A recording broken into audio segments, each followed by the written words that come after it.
Hi everyone, welcome back to the Peace Center's Peace Begins at Home video series, where we bring you different tips and tools for how to create peace in your home with your family.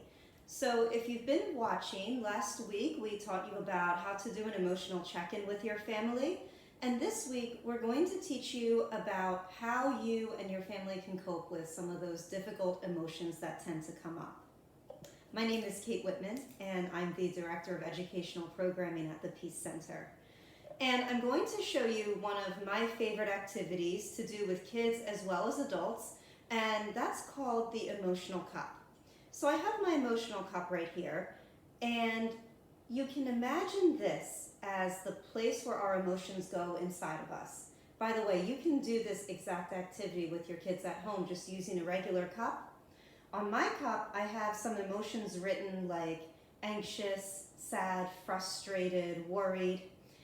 And if my emotional cup is empty, then that means that I'm feeling calm and it's light and easy for me to carry. But this pitcher of water that I have here represents life, because life is not always calm, especially now. So some of the things that could maybe put some water in our emotional cup would be, maybe we wake up one morning and feel a tickle in our throat. That's filling everyone's cup right now. Makes us a little bit worried. Then maybe you go to log into a Zoom meeting for work, and for some reason you can't figure out how to do it. It's not working too well, and that's really frustrating. And now your child comes in and needs help with a really difficult math problem. And as it gets a little bit later in the day, you have to make dinner, but there's not really a lot of food in the house because you're going to the grocery store tomorrow. And so you're frustrated because you have to figure out how to make something from the pantry. And in between all of this, you happen to turn on the news, and that just makes everything more stressful. So at this point, our emotional cup is really full. And it's difficult to carry, and the only thing that we can really think about or focus on is how do we not spill. It's really hard to listen, to be present, to learn when our emotional cup is empty. And this is true for kids and adults because we all have emotions. So when our emotional cup is this full and we decide, okay, we're just gonna make pasta for dinner, and our child says, oh, pasta again? We might say, yes, pasta again, just eat it. And our cup overflows because now we're angry. And we're angry because there was no more room in this cup. And again, this happens to our kids too.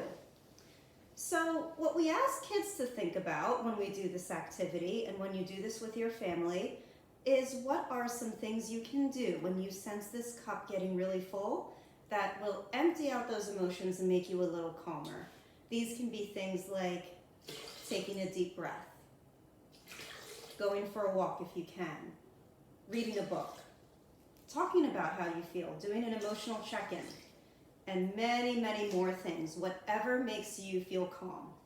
So if we do these different things and empty our emotional cup when things get tough, that way, if our child says, oh no, pasta again, we might feel a little bit annoyed, and we might say, yeah, sorry, but that's what we have right now.